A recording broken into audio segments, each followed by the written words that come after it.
সাহেব দয়া করে দেখেন, আমার বউ কাল রাতেও ঠিক ছিল, সকালে সাজতে বসার পরেই পুরো শরীর হাড্ডি হয়ে গেছে। হাল্ক। আমাকে বাঁচাও, আমি মরতে মরতে চাই না বউ। কিছু হবে না বউ। বল, কাল রাতে কোন মেকআপ লাগিয়েছিলি? এই মেকআপটাই মেকআপ লাগিয়েছিল। শোন, তোরা এই কেমিক্যাল আজ রাতেই সব মেকআপে মিশিয়ে দিবি, তারপর সেগুলো গ্রামে ছাড়বি। বল, আমার বউকে ঠিক করবি কিভাবে? না হলে তোর খেলা এখানেই শেষ।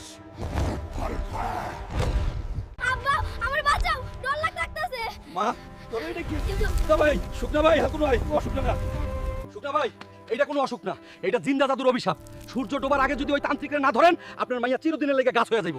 জিন্দা তান্ত্রিক, তোর গলায় কাপড় পিন্দায় ফাঁস দিমু আমি। আমার মাইয়ারে বাঁচাইতেই হইব। শক্তি দাও, শক্তি দাও, আমার জাদুর কেউ রুখতে পারবে না। দারুণ সাইকেল তো। কত নিয়েছে? আমাকে একটু চড়তে দে না। 45,000 টাকা দাম। কোনোদিন কিনতে পারবি? তোকে চড়তে দিলে আমার সাইকেল নোংরা হয়ে যাবে। না, আমি এটা কিনতে পারবো না। তাহলে চড়ার এত শখ কেন? যেদিন কিনবি সেদিন চড়বিন। কেনার সামর্থ্য নেই অথচ চড়ার শখ আছে। আমি আমার অপমানের বদলা নেব। এই বাঁশ কেটেই আমি নিজের সাইকেল বানাবো, দেখে নিস। তোমরা দেখার জন্য চ্যানেলটি সাবস্ক্রাইব করে রাখো। পরের ভিডিওতে সাইকেলটি দেখতে পাবে, সাথে থেকো। ডাক্তার সাহেব দেখেন আমার ভাইয়ের অবস্থা, একে বাঁচান। ওর শরীরে ভয়ানক ভাইরাস ঢুকেছে, বাঁচানো খুব কঠিন। ভাই, রাস্তায় পাওয়া এই বিস্কুটটা খেয়েই আমার এই অবস্থা। তুই চিন্তা করিস না ভাই, আমি এর শেষ দেখে ছাড়বো। এইটাই সেই বিস্কুটের কারখানা। পাহারা অনেক কড়া, সরাসরি ঢোকা যাবে না, বুদ্ধি খাটিয়ে ভেতরে যেতে হবে। এই বিষাক্ত বিস্কুট খেয়ে পুরো গ্রাম যখন অসুস্থ হবে, আমরা বড়লোক হব। আজ রাতেই এগুলো বাজারে ছড়াতে হবে। তোরা আমার ভাইয়ের এই অবস্থা করেছিস, আজ তোদের শেষ দিন।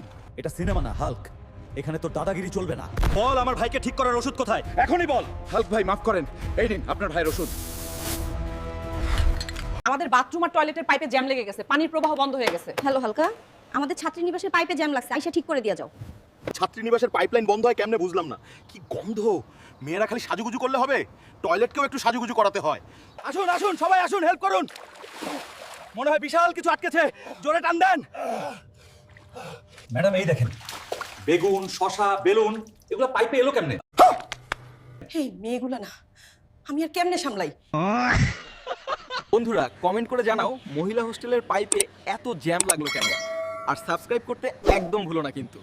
বাবা, আমার শাড়িটা ছিঁড়ে গেছে, এইটা পরে কেমনে থাকি? তুই কিছু একটা কর বাবা। মায়ের শাড়ি ছিঁড়ে গেছে, বাড়িতে বাজার নাই, আজ আমাকে কাজ জোগাড় করতেই হবে, অভাব দূর করতেই হবে। আজ আমি যে কোনো কাজ করব। ইঞ্জিনিয়ার সাহেব, আমি কাজ করতে চাই, আমার খুব কাজের দরকার। শুকনা ভাই, শরীর তো বিশাল, কিন্তু কাজটা অনেক রিস্কি। করতে পারবে? যত রিস্কের কাজই হোক আমি করব। পরিবারের অভাব দূর করতে হবে। 10 তলার উপরে এই লোহার দণ্ডগুলো তুললে 10,000 টাকা দেব। বন্ধুরা, লাইক সাবস্ক্রাইব করে আমার শক্তি বাড়িয়ে দাও। মায়ের জন্য এইটুকু কষ্ট আমি সহ্য করতে পারবো। আমার মায়ের জন্য সবচেয়ে ভালো শাড়িটা দেন। তাড়াতাড়ি দেন, মা এটা দেখলে খুব খুশি হবে। মা, এই নাও তোমার নতুন শাড়ি আর বাড়ির বাজার। ওরে আমার সোনার শুকনা ভাই, তুই জীবনে অনেক বড় হবি। তুই মায়ের কোনো কষ্ট মানতে পারিস না, আজ অনেক পিঠা বানাবো তোর জন্য। তোমরা চ্যানেলটা সাবস্ক্রাইব করলে তোমাদেরও ভাপা পিঠা দিব।